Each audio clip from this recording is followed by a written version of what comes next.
اعوذ باللہ من الشیطان الرجیم، بسم اللہ الرحمن الرحیم۔ اللہ لا الہ الا هو الحی القیوم، لا تأخذه سنة ولا نوم، له ما في السماوات وما في الأرض، من ذا الذي يشفع عنده إلا بإذنه، يعلم ما بين أيديهم وما خلفهم، ولا يحيطون بشيء من علمه إلا بما شاء، وسع كرسيه السماوات والأرض، ولا يؤوده حفظهما، وهو العلي العظيم۔ یہ آیت الکرسی ہے، ساری آیات کی سردار آیت اس کو کہا جاتا ہے، اس وجہ سے کہ اس کے اندر صحیح معنوں میں الہ کا مسئلہ بیان ہوا ہے۔ لا الہ الا اللہ کی بہترین تفسیر ہے یہ آیت، کیونکہ مسئلہ صرف الہ کا مسئلہ ہے کہ اللہ اکیلا الہ ہے یا کوئی اور بھی الہ ہے، تو اس آیت کے اندر الہ کے مسئلے کو بیان کیا گیا اور اللہ کے علاوہ جتنے دوسرے الہ مانے گئے ہیں ان کا رد کیا گیا ہے۔ یہ اردو ترجمہ اور مختصر تشریح کا یہ جو سلسلہ شروع ہوا ہے یہ مسلسل جاری ہے، اور جب تک اللہ توفیق دے گا یہ جاری رہے گا، تاکہ قرآن کا معنی اور مفہوم عام لوگوں کی سمجھ میں آئے۔ فرمایا اللہ وہ زندہ جاوید ہستی ہے، پہلی بات جو الہ کی ہوتی ہے وہ ہمیشہ سے زندہ ہو اور ہمیشہ زندہ رہے، جو پیدا ہوا ہو، جس کا برتھ ڈے آپ منائیں اور جس کی وفات بھی ہوئی ہو اور لوگ ان کو غسل بھی دیں، ان کو دفن بھی کریں، یہ الہ نہیں ہو سکتے ہیں، یہ داتا نہیں ہو سکتے ہیں، یہ دستگیر نہیں ہو سکتے ہیں، یہ مشکل کشا نہیں ہو سکتے ہیں، یہ حاجت روا نہیں ہو سکتے ہیں، یہ واسطے وسیلے کے لائق نہیں ہو سکتے ہیں، یہ پکارے جانے کے لائق نہیں ہے، یہ نظر و نیاز کے لائق نہیں ہے، یہ شکر گزاری کے لائق نہیں ہے، یہ رکوع اور سجدے کے لائق نہیں ہے۔ جو پیدا ہوئے ہوں اور پھر وہ مرے بھی تو وہ الہ نہیں ہو سکتے۔ یہ صرف ایک ذات ہے جو نہ پیدا ہوا ہے اور نہ موت اس کے اوپر آئے گی، وہ ہمیشہ سے زندہ ہے اور پوری کائنات کو وہ سنبھالے ہوئے ہے۔ پوری کائنات جو آپ کو نظر آ رہی ہے، یہ ایک ہستی نے اس کو بنایا ہے بغیر کسی کے مشورے کے، اور خود اکیلا چلا رہا ہے اور کوئی اس کا معاون اور مددگار نہیں ہے۔ فرمایا اس کے علاوہ جتنے تم نے الہ بنائے ہوئے ہیں، یہ جس ہستی کی بات ہوئی ہے جس نے کائنات کو بنایا اور اکیلے بنایا، اکیلے چلا رہا ہے، اس کے علاوہ چاہے فرشتوں کو تم نے پوجا پاٹ کی ہو، پکارا ہو، چاہے جنات کو ان کی پناہوں میں آئے ہو، یا انبیاء کی، یا جس کی بھی تم نے پوجا پاٹ کی ہے اللہ کے علاوہ، تو یہ سارا بالکل جھوٹ تم نے گڑھا ہے اور شرک کیا ہے تم نے، اور بہت ہی بڑی بدبختی تمہارے اوپر گویا غالب آ گئی، اور انتہائی جہالت کا ثبوت دیا ہے انسانوں تم نے۔ تم اتنی سادہ سی بات کو نہیں سمجھ سکے، اپنے مالک اور خالق کو نہیں پہچان سکے ہو، تو اب سن لو۔ فرمایا وہ الہ وہ ہوتا ہے لا تاخذہ سنۃ ولا نوم، تو جس کو نیند نہیں آتی، جس کو اونگ نہیں آتی، یعنی وہ تو ایک ہی ہستی ہے کہ جس کو اونگ نہیں آتی ہے، تو بہرحال نیند تو سوال ہی پیدا نہیں ہوتا ہے۔ تو بتاؤ اللہ کے علاوہ کوئی اور جتنے ہیں جن کو تم پکارتے ہو، کیا یہ سوتے نہیں تھے؟ کیا یہ اونگتے نہیں تھے؟ تم نے اپنی آنکھوں سے ان کو سوتے ہوئے نہیں کبھی دیکھا ہے؟ تو ساری چیزیں آپ کے سامنے موجود ہیں، پھر بھی تم ان کو الہ سمجھتے ہو اللہ کے علاوہ کہ یہ ہمارے داتا ہیں، یہ دستگیر ہیں۔ فرمایا اور سنو، لہو ما فی السماوات و ما فی الارض، زمین اور آسمان کے اندر جو کچھ ہے، اس کی زمین کی تہوں کے اندر ہے یا درمیان کی جگہ ہے، پوری کائنات ہر چیز جب صرف اللہ کی ہے، تو بتاؤ کسی اور سے مانگنا تو یہ جہالت کی انتہا ہے نا۔ کیا دنیا میں تم نے ایسا تجربہ کبھی نہیں کیا ہے؟ کوئی چیز خریدنے جاتے ہو، کوئی پلاٹ خریدنے جاتے ہو، تو جس کا وہ ہوتا ہے اسی سے جا کے خریدتے ہو، یا کسی اور کو جا کے کہتے ہو مجھے دے دے؟ تمہیں سادہ سی بات نہیں سمجھ میں آتی ہے؟ تو یہ معاملہ ہے، تو پوری کائنات کا مالک اکیلا اللہ ہے، تو کسی اور کو پکارنا، کسی اور سے مانگنا، یہ جہالت کی انتہا ہے، بہت بڑی گمراہی ہے۔ فرمایا من ذا الذی یشفع عندہ، اور ذرا انداز دیکھیے مالک کا، اس سوالیہ انداز ہے، اور زور دے کے، اور کون ہے وہ، کسی کا نام تو لو کسی کا نام لو کہ وہ اللہ کی اجازت کے بغیر، ایسا وہاں دربار ہوگا، شانہ انداز ہوگا،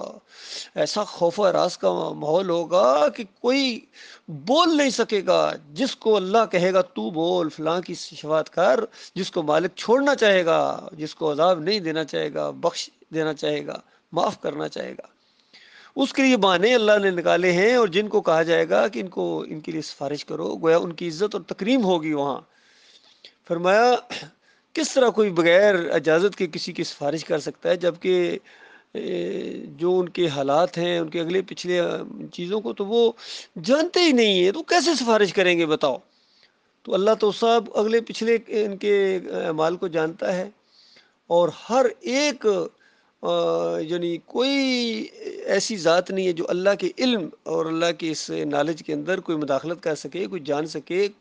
سوائے اس کے جتنا اللہ نے خود کسی کو علم دیا ہو وہ اس کے پاس ہے، اس کے علاوہ اس کے پاس کوئی علم نہیں ہے۔ اور وہ ایسی ذات ہے، اس کی اقتدار، اس کی کرسی پوری کائنات کے اوپر چھائی ہوئی ہے، وہ اتنا بڑا ہے۔ ہم کہتے ہیں اللہ اکبر، تو یہ پوری کائنات، کتنی کائناتیں ہیں اللہ بہتر جانتا ہے، تو اس کے اوپر اس کا اقتدار اس طرح ایسا کسا ہوا ہے کہ ایک لمحہ ادھر ادھر نہیں ہو سکتے ہیں، کوئی پتہ نہیں گر سکتا ہے اس کی اجازت اور اس کے حکم اور اس کے علم کے بغیر۔ تو اس ساری اتنے نظام چلا رہا ہے، اور بال برابر اس کو تھکاوٹ لاحق نہیں ہوتی ہے، اور کوئی ذرا برابر یہ مشکل کام اس کے لیے نہیں ہے، کیونکہ وہ بہت ہی عظیم ہستی ہے، بہت ہی عظیم ہستی ہے، ہمارے تصور میں بھی وہ چیز نہیں آ سکتی ہے۔ ابھی انتہائی چھوٹا سا علم اللہ تعالیٰ نے اس پوری کائنات کے اندر بانٹا ہے، باقی سارا علم، پورا کا پورا علم وہ اللہ رب العالمین کے پاس ہے۔ تو یہ ساری چیزیں لانے کے بعد بتایا گیا کہ دیکھو یہ کوئی زور زبردستی کا معاملہ نہیں ہے کہ تمہیں زبردستی منوایا جا رہا ہے، کہ مالک کو مانو، اس کو اس لائق سمجھو کہ وہ عبادت کے لائق ہے، وہ پکارنے کے لائق ہے، وہ جو ہے وہ نظر و نیاز کے لائق ہے، رکوع اور سجدے کے لائق ہے، وہ اس طرح ان کی عبادت کرو، اور دوسروں کو چھوڑ دو یہ عبادت کرنا، کیونکہ عبادت کے لائق نہیں ہے۔ اس طرح شعوری طور پر پوری بصیرت کے ساتھ یہ ایمان اور عقیدے کی بات سمجھنے کی کوشش کرو، باقی ڈنڈے کے زور سے نہیں منوایا جائے گا۔ اسلام کا یہ معاملہ نہیں ہے کہ کسی کو زبردستی منوایا جائے، نہ، بالکل دعوت دی جائے گی اور بتا دیا جائے گا، کوئی منوانا کام نہیں ہے۔ یہ تو جو مانے گا وہ اپنا بھلا کرے گا، جو نہیں مانے گا وہ اپنی بدبختی کا انتظام کرے گا، اور پھر بہت بڑی آگ میں ڈالا جائے گا، کیونکہ اتنے عظیم رب کو چھوڑ کر وہ اللہ کے علاوہ دوسروں کو پکارتا رہا اور شیطان لعین کی بات مانتا رہا۔ یہ سارا جو کچھ پوری دنیا کے اندر شرک اور کفر ہو رہا ہے، یقین کی یہ شیطانی چیزیں ہیں، جو نظر و نیاز ہو رہی ہے، چاہے 11ویں ہو رہی ہے، چاہے 12ویں ہو رہی ہے، چاہے میلادیں ہو رہی ہیں، چاہے 10 محرم کی سبیلیں لگائی جا رہی ہیں، گھوڑے کو پوجا جا رہا ہے۔ حیرت ہوتی ہے کہ گائے کو پوجنے والوں کے اوپر کفر کا فتویٰ لگاتے ہیں اور اعتراض کرتے ہیں، ہنستے ہیں ان کے اوپر، گائے کو پوجتے ہیں، دیکھو ہندو گائے کو پوجتا ہے، تو ذرا گھوڑے کے بیچاری کو دیکھو نا۔ پھر ہنستے ہیں کہ دیکھو مورتی کو پوجتے ہو، پتھر کی مورتی خود اپنے ہاتھوں سے بناتے ہو اور اس کے سامنے جھک جاتے ہو، ڈنڈوت کرتے ہو۔ تو بتاؤ ذرا، یہ جو دربار شریف بنائے ہیں آپ نے، گنبد شریف جو بنائے ہیں آپ نے، مزار شریف بنائے تھے، کیا خود بنے تھے؟ یہ بھی تو تم نے اپنے ہاتھوں سے ہی بنائے تھے نا، جس کے اوپر چادریں چڑھاتے ہو اور رکوع کرتے ہو، کبھی سجدے کرتے ہو، کبھی نظر و نیازیں کرتے ہو، کبھی حلوے لے کے جاتے ہو، کبھی بکرے جا کے وہاں۔ تو اگر ہندو کرتا ہے تو وہ کافر اور مشرک، اور مسلمان کریں تو مومن۔ تو بالکل وہی جو بات کسی نے کہی تھی کہ کرے غیر بت کی پوجا تو کافر، کواکب میں مانے کرشمہ تو کافر، مگر مومنوں پر کشادہ ہے راہیں، پرستش کریں شوق سے جس کی چاہیں، اور نہ ایمان میں کچھ فرق اس سے آئے، نہ توحید بگڑے، نہ اسلام جائے۔ اس طرح کا وہ حالی نے ایک نظم لکھی، پوری طرح ان مسلمانوں کے اوپر فٹ آ رہی، اور طنزیہ انداز کے اندر لکھی تھی کہ دیکھو دوسرے کافر ہوتے ہیں جو اس طرح کی حرکتیں کریں، مومن تو یہ مسلمان ہے، یہ تو کافر ہوتے ہی نہیں ہیں، جو مرضی کریں، ماتھے رگڑیں قبروں کے سامنے جا کے، وہاں ڈنڈوت کریں، مہاراج کی سجدے تعظیمی کریں، واسطے وسیلے کے ساتھ پکاریں، وہاں دیگیں چڑھائیں، چادریں چڑھائیں، ڈھول بجائیں، چمٹے بجائیں، جو مرضی کریں، یہ کافر نہیں ہوتا ہے۔ پتہ نہیں کیا اس کے ساتھ یہ معاملہ خصوصیت کے ساتھ ہے۔ تو بتایا ایسی بات نہیں ہے، یہ بالکل کھول کے دونوں راستے تمہارے سامنے آ گئے ہیں، اس کے بعد تمہاری اپنی مرضی ہے، صحیح بات اور غلط بات کو بالکل علیحدہ کر دیا گیا ہے، بالکل چھانٹ کے۔ بالکل یہ قرآن کتاب ہی ایسی ہے، یہ گڑ مڈ ہونے ہی نہیں دیتی ہے چیز کو، جو چیز اس کے اوپر رکھو گے یہ بالکل اعلان کر دے گی کہ یہ حق یہ ہے اور باطل یہ ہے۔ فرمایا اب جو کوئی طاغوت کا انکار کرے اور اللہ پر ایمان لائے، تو یہاں عام طور پر طاغوت کا فوراً ترجمہ ان لوگوں نے کر دیا، جو کوئی شیطان کو نہ مانے، جو کوئی بتوں کو نہ مانے، وہ طاغوت کی بات ہو رہی ہے۔ ہر چیز طاغوت ہے جس نے اللہ کی عبادت سے آپ کو پھیرا ہے، چاہے وہ شخصیت ہے، وہ ادارہ ہے، وہ کتاب ہے، وہ رسم و رواج ہیں، وہ بادشاہ سلامت ہے وقت کے، وہ سیاسی لیڈر ہیں، وہ مذہبی لیڈر ہیں، وہ عسکری لیڈر ہیں، جس نے بھی اللہ کی بندگی کا راستے کے اندر بال برابر بھی رکاوٹ ڈالی ہوئی ہے، وہ طاغوت ہے۔ اس کا انکار کرنا، اس کو کافر قرار دینا ہے، اور پھر اللہ کی طرف تم نے آنا ہے۔ اور جو اس طرح آئے گا، اس انداز سے آئے گا، مالک فرماتا ہے اس نے ایسا مضبوط سہارا تھام لیا جو کبھی ٹوٹنے والا نہیں ہے۔ اور اللہ جس کا سہارا اس نے لیا ہے سب کچھ سننے اور جاننے والا ہے، یہ بھی یاد رکھیے، وہ جاننے والا ہے کس نے دل کی گہرائی سے طاغوت کا کفر کیا ہے، اور کس نے دل کی گہرائی سے اللہ اپنے مالک کو اپنا اکیلا معبود مانا، وہ جاننے والا اور سن بھی رہا ہے، تمہاری ساری باتیں بھی سن رہا ہے کہ تمہارا جھکاؤ کس طرف ہے، تمہاری بحثیں، تمہاری بات چیت کس انداز سے ہوتی ہے، کافروں مشرکوں کے خلاف ہوتی ہے یا مومنوں کے خلاف ہوتی ہے یا درمیانی چال چلتے ہو، سب کچھ وہ جاننے والا ہے، ایک ایک کا حساب بالکل چکتا کرے گا، فکر نہ کرو۔ فرمایا جو لوگ ایمان لاتے ہیں ان کا حامی و ناصر مددگار اللہ ہے۔ یہ دیکھیے، جو ایمان کی طرف آتا ہے، اپنے مالک اور خالق کو پہچان لیتا ہے، شرک کو چھوڑ دیتا ہے، نبی علیہ السلام کا راستہ اختیار کرتا ہے، مالک اس کا دوست بن جاتا ہے، حامی و ناصر بنتا ہے، اور پھر اس کے اندر جو بھی کوئی ایسی کوتاہیاں جو کفر و شرک کے ماحول کی وجہ سے جو اس کے ساتھ چیزیں ایسی لگی ہوئی ہوں، مالک اس کو وہاں اندھیروں سے نکال کر روشنی میں لاتا ہے، ایمان کی روشنی کے اندر لے کے آتا ہے۔ اور فرمایا جو لوگ کفر کی راہ اختیار کرتے ہیں ان کے حامی و مددگار طاغوت ہیں۔ بتائیے بت کسی کے حامی و مددگار ہو سکتے ہیں؟ طاغوت کی بات ہو رہی ہے کہ جو کفر کا راستہ اختیار کریں اور اللہ کے اوپر ایمان نہ لائیں، ان کے پھر حامی و ناصر یہ ہو جاتے ہیں، ان کے رہنما پھر یہ لیڈر بن جاتے ہیں۔ یہ طاغوت جو ان کی طرف جاتا ہے ان کو اپنا رہنما مانتا ہے، اپنا امام مانتا ہے، اپنا امیر جماعت مانتا ہے، تو پھر طاغوت کا تو کام ہی یہی ہے کہ وہ انہیں روشنیوں سے تاریکیوں کی طرف کھینچ کے لے جاتے ہیں۔ یہ طاغوت کا کام ہے، جیسے سورہ توبہ کی 34 نمبر آیت میں بھی یہی بات بیان ہوئی ہے، ان کثیر من الاحبار والرہبان لا یاکلون اموال الناس بالباطل ویصدون عن سبیل اللہ، کہ ایمان کے دعوے داروں، اکثریت، عظیم اکثریت ہیں یہ علماء اور مشائخ کی، جو لوگوں کا مال کھاتے ہیں باطل طریقے سے اور لوگوں کو اللہ کے راستے سے روکتے ہیں۔ دیکھا آپ نے، اللہ کے راستے سے روکنے والے طاغوت ہوتے ہیں۔ سب سے بڑے طاغوت آج یہ مولوی اور پیر ہیں جو اللہ کے راستے میں خاص کر ایمان اور توحید کی جب دعوت اٹھتی ہے یہ راستے کے اندر کھڑے ہو جاتے ہیں۔ تو بتاؤ،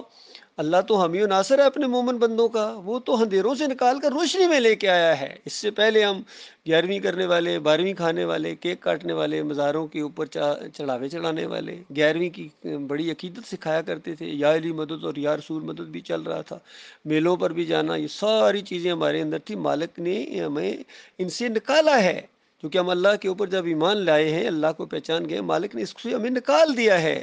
ہم روشنی، بالکل ایمان کو ہم پہچان گئے ہیں، شرک کو ہم پہچان گئے ہیں، پوری طرح کھل کے دو چیزیں سامنے آ گئی ہیں،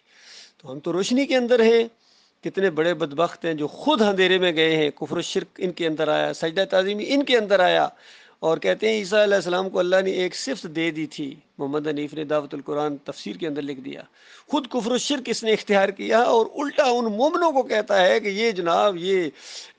اندھیرے میں پھر واپس چلے گئے، نور سے پھر واپس چلے گئے۔ بتاؤ کہاں ہم گئے؟ ہم تو اندھیرے سے نکل کر آئے ہیں، ہم تو روشنی کے اندر، روشنی مزید، یہ ایمان ہمارا ہر روز ہر نیا واقعہ ہمارا ایمان بڑھا رہا ہے۔ الٹی بات کہتا ہے، چونکہ خود اندھیروں میں چلا گیا، تاریکی میں چلا گیا، پھر سجدہ تعظیمی، پھر پکارے، پھر یہ ساری چیزیں جب ادھر چلے گئے ہیں بے ایمانو، تو تم اندھیروں میں گئے ہو۔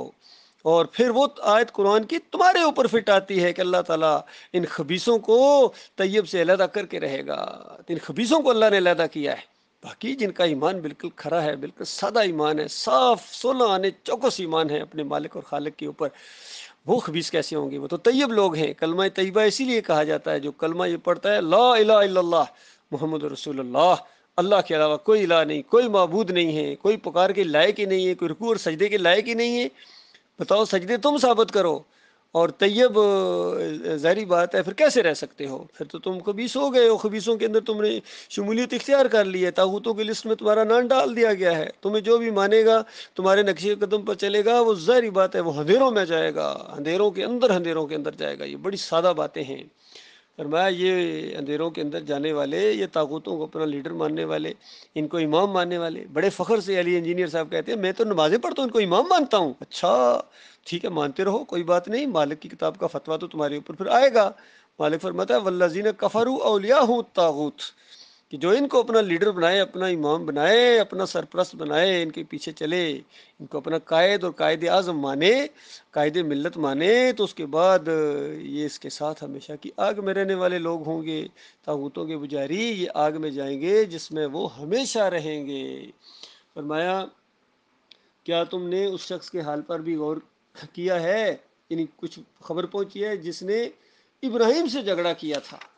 اور جھگڑا اس بات پر کہ ابراہیم علیہ السلام سے اس نے جھگڑا کیا، اور وجہ یہ تھی کہ اللہ نے اس کو حکومت دی ہوئی تھی، بتائے، یعنی حکومت اللہ نے اس کو دی ہوئی تھی، تو چاہیے تھا کہ وہ جھگڑا کرنے کی بجائے وہ ایمان کا راستہ اختیار کرتا۔ تو اتنے بڑے رینک کے اوپر اللہ نے اس کو پہنچایا، تو اس نے اب ایمان کے ساتھ جھگڑا کرنا شروع کر دیا۔ بالکل یہی معاملہ آج ہمارے اوپر، بڑے بڑے علماء دیکھیے، بڑے بڑے سیاسی لیڈر دیکھیے، اتنے بڑے بڑے ان کو جلسے اور اتنی بڑے بڑے عوام ان کے ساتھ، کتنے بڑے بڑے عہدوں کے اوپر ہیں، کوئی وزیر اعلیٰ ہے، کوئی وزیر اعظم ہے، کوئی صدر مملکت ہے، اور کوئی چیف آف آرمی سٹاف ہے، کتنے بڑے بڑے رینک ان کو اللہ نے دیے ہیں۔ تو کیا اس لیے دیے ہیں کہ تم ایمان کا مقابلہ کرو؟ اللہ کی بات جب تمہارے سامنے آئے تو تم بفر جاؤ، تمہارے ماتھے پر شکنے پڑ جائیں، تمہیں غصے سے لال ہو جاؤ، اور اللہ کے بندوں کو تم سزائیں دو، نکالو، علاقوں سے نکالو، اداروں سے نکالو، اور ان کے خلاف اور پہ گھنٹے کرو، جیلوں میں ڈالو، پرچے کاٹو۔ اس وجہ سے یہ سارا معاملہ اس انداز سے ہے۔ تو یہ معاملہ پہلے بھی پیش آیا تھا، ایک بادشاہ تھا، اللہ نے اس کو بادشاہی دی، اور ابراہیم علیہ السلام نے جب اس کے سامنے ایمان اور عقیدے کی بات کی، توحید کی بات کی، تو ایک دم کہنے لگا کہ جھگڑا اس بات پر کرنے لگا، ابراہیم کس رب کی بات کرتے ہو، کس کون سا رب ہے؟ تو اللہ تعالیٰ نے وہ مکالمہ یہاں نقل کیا، ابراہیم علیہ السلام نے کہا میرا رب وہ ہے جس کے اختیار میں زندگی اور موت ہے۔ بتائیے، جب بادشاہ بننے کے بعد گویا رب کو بھول گیا ہے، ہوش نہیں، اس کے ٹھکانے باولا ہو گیا ہے، بڑا رینک چکے مل گیا ہے تب باولا ہو گیا، اس کو سمجھ نہیں آ رہی کہ رب کون ہوتا ہے۔ تو ابراہیم علیہ السلام نے کہا کہ وہ جو زندگی اور موت دیتا ہے۔ تو تک بتائیے کتنی سادہ بات تھی۔ آگے سے حضرت صاحب جواب دینے لگے، کہنے لگے کہ زندگی اور موت تو میرے اختیار میں بھی ہے، یعنی اس انداز سے کہ کسی بے گناہ کو اسے قتل کر دیا، اور کسی جس کے اوپر سزا نافذ ہو چکی تھی، سزائے موت ہو چکی تھی، اس کو آزاد کر دیا۔ دیکھو میں جس کو چاہوں آزاد کروں، یہ میں ہوں، یہ میں اس کے اوپر میں کا نشہ چلا ہوا تھا۔ ابراہیم علیہ السلام نے کہا اچھا، یعنی ابراہیم علیہ السلام الجھے نہیں اس کے ساتھ، فوراً کہا اچھا یہ بات تو نکال لی اپنی چالاکی کے ساتھ، اب ذرا اللہ سورج کو مشرق سے نکالتا ہے، تو ذرا اس کو مغرب سے نکال کے لا۔ تو یہ انداز جب اختیار کیا ابراہیم علیہ السلام نے اللہ کی دی ہوئی توفیق اور فہم و فراست سے، تو یہ سن کر وہ منکر حق ششدر رہ گیا، اس طریقے سے اکا بکا رہ گیا، مگر ظالموں کو راہ راست نہیں دکھایا کرتا اللہ تعالیٰ۔ اتنی بڑی بات اس کے سامنے آ گئی۔ اس سلسلے میں ایک واقعہ بھی آپ کو بتاؤں کہ جس طرح شاہ ولی اللہ انفاس العارفین کے اندر لکھتے ہیں کہ میرے تایا کی محفل کے اندر کسی نے کہہ دیا کہ اولیاء اللہ ہوا کرتے تھے، اب اولیاء اللہ نظر نہیں آتے، تو ان کو ذرا جوش آ گیا، غیرت آئی کہ یہ کیا کہہ رہا ہے۔ اس نے کہا کس کی بات کرتے ہو، ذرا نام تو لو۔ کہتے ہیں باجدید بستمی کے بارے میں سنا ہے کہ جس کے اوپر نگاہ ڈالتے تھے روح کھینچ لیتے تھے، اندازہ لگائیے۔ تو شاہ ولی اللہ صاحب کہتے ہیں کہ میرے تایا نے کہا کہ ہاں وہ ایسے کرتے تھے، گویا ایک کفر کی انہوں نے تصدیق کر دی، وہ ایسے کرتے تھے لیکن روح دوبارہ نہیں ڈال سکتے تھے، تو مجھے ایسی تربیت دی ہے نبی صلی اللہ علیہ وسلم۔ بتائیے الزام کہاں لگا رہا ہے؟ وہ نبی علیہ السلام اس کی تربیتی کورس کرایا کرتے تھے کہ روح کیسے نکالی جاتی ہے، روح کیسے ڈالی جاتی ہے۔ حالانکہ کتنے واقعات ہیں، کتنے قریبی، کتنے محبت جن سے کرتے تھے نبی علیہ السلام، وہ فوت ہوئے ہیں، ان کی روح وہ واپس نہیں کر سکے ہیں، تو ان کی بیویاں فوت ہوئی ہیں، بیٹیاں فوت ہوئی ہیں، بیٹا فوت ہوا ہے، اور چچا فوت ہوئے ہیں، کسی کی روح واپس نہیں کر سکے ہیں۔ لیکن شاہ ولی اللہ صاحب کہتے ہیں میرے تایا نے کہا کہ میں جس کی جب چاہوں روح نکالوں اور جب چاہوں پھر اس کو ڈال دوں، پھر وہ تجربہ کر کے دکھایا۔ تو اس محفل میں کاش کوئی ایسا مومن ہوتا جو کہتا حضرت صاحب یہ کارنامہ تو، یہ مداری اور شعبدہ بازی تو، یہ ڈرامہ تو آپ نے کر لیا ہے، آپ ذرا، میرا رب تو مشرق سے سورج نکالتا ہے، آپ ذرا مغرب سے نکال کے دکھائیں۔ تو یقین کیجیے شاہ ولی اللہ کا منہ اسی طرح لٹک جاتا جس طرح نمرود کا منہ لٹک گیا تھا۔ تو اس انداز سے اللہ تعالیٰ نے ایمان اور عقیدے کی باتوں کو سامنے لایا۔ مالک اللہ تعالیٰ غور و فکر کرنے اور ایمان خالص پر جم جانے، پہلے اس کی سمجھ اور پھر جم جانے کی توفیق عطا فرمائے۔ اللہ ہمیں پیچھے نہ ہٹائے، کیونکہ بڑے بڑے آئے ہیں، بڑے بڑے دعوے بھی تھے، ان رنگے جہاں بدلی کریں گے، پوری دنیا پر چھا جاؤ، ایسے ایسے نعرے ان کی دیواروں پر لکھے ہو، کتاب و سنت کی دعوت لے کر اٹھو، پوری دنیا پر چھا جاؤ۔ تو پوری دنیا پر تو یہ نہیں چھائے، ہاں دنیا ان کے اوپر ضرور چھا گئی ہے پوری طرح، یہ جماعت اسلامی ہو، تنظیم اسلامی ہو، یا یہ محمد حنیف کی جماعت ہو، یا حنفی ہوں، بریلوی ہوں، دیوبندی، جو بھی ہوں، اہل حدیث ہوں، سلفی ہوں، صوفی ہوں، سارے کے سارے شرک کے اندر بہ گئے، کسی میں کم کسی میں زیادہ۔ یہ بالکل ہر جگہ یہ بات ثابت کی جا سکتی ہے، اور آنکھوں میں آنکھیں ڈال کے ثابت کی جا سکتی ہے۔ یہ شرک جب تک اس قوم کے اندر سے نہیں ہٹے گا، یہ توبہ نہیں کریں گے، اجتماعی طور پر یہ قوم توبہ نہیں کرے گی، یہ ذلت اور خواری اس کی بڑھتی جا رہی ہے۔ دیکھو فلسطین میں کیا ہو رہا ہے، کشمیر میں کیا ہو رہا ہے، انڈیا میں کیا ہو رہا ہے، خود پاکستان میں کیا ہو رہا ہے، پوری دنیا میں جو افراتفری ہے یہ اسی شرک کی وجہ سے۔ باقی ساری چیزیں، جتنی بھی چیزیں ہیں، یہ اسی کی پیداوار ہیں۔ یہ شرک ایسی نجس ڈائن ہے، جس قوم کے اندر آ جاتی ہے پھر اس کو کہیں کا نہیں چھوڑتی ہے۔ بہت کم لوگ ہیں جو ایمان خالص کے اوپر ہیں۔ اللہ تعالیٰ ان کو جمائے رکھے، اور مخلص لوگوں کو مالک ہمارے قریب کرے، اور ہمیں ان کے قریب کرے، اور ایسے اعمال کے اللہ توفیق عطا فرمائے جو مالک کو پسند ہوں، اور آخری دم تک جمے رہیں، اور حق و باطل کی جنگ اب آگے بڑھے ہجرت کے مراحل کے بعد، اور پھر حق اور باطل کا مقابلہ ہو، دو حصوں میں یہ پوری انسانیت تبدیل ہو جائے، ایک طرف اللہ کے ماننے والے، توحید کے ماننے والے، اور دوسری طرف یہ سارے مزاروں کے پجاری، مورتیوں کے پجاری، تصویروں کے پجاری، اور اس کے بعد عرس اور میلے کرنے والے، جمہوریت کے پجاری، اس کے بعد تعویذ گننے والے اور پیر صاحب کی پنڈلیاں دبانے والے، یہ سارے ایک طرف ہو جائیں۔ عیسیٰ علیہ السلام کو اللہ کا بیٹا ماننے والے، اور عزیر علیہ السلام کو اللہ کا بیٹا ماننے والے، نبی علیہ السلام کو اللہ کی ذات کا ٹکڑا ماننے والے، واسطے وسیلے والے، بے حق فلاں اور بے حرمت فلاں والے، یہ سارے کافر اور مشرک ایک طرف، اور مخلص مومن ایک طرف ہوں، اور پھر اللہ کی مدد آئے گی، اللہ مومنوں کو فتح دے گا، اور ان کافروں مشرکوں کو دبا کر بھاگنے کا منظر اللہ تعالیٰ دکھائے، جس طرح میدان بدر میں یہ بھاگے تھے، اور اس کے بعد اللہ تعالیٰ نے مومنوں کی آنکھیں ٹھنڈی کی تھیں، اور جن کو اس راستے میں موت ملی، شہید ہو گئے، براہ راست جنتوں کے اندر پہنچ گئے، جنت الفردوس میں پہنچ گئے۔ اللہ تعالیٰ وہ دن لائے، وہ دن دیکھنے کے لیے بالکل دل بے قرار رہتا ہے، دعائیں رہتی ہیں۔ اللہ تعالیٰ ہماری فریادیں سنے، مالک ہمیں اپنے راستے میں شہید کر دے۔